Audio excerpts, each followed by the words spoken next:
அரைச்ச சந்தனம் மணக்கும் குங்குமம் அழகு நெத்தியிலே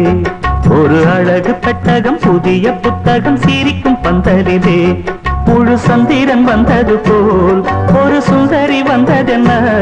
ஒரு மந்திரம் செஞ்சது போல் பல மாயங்கள் தந்ததென்ன இது பூவோ பூந்தேரோ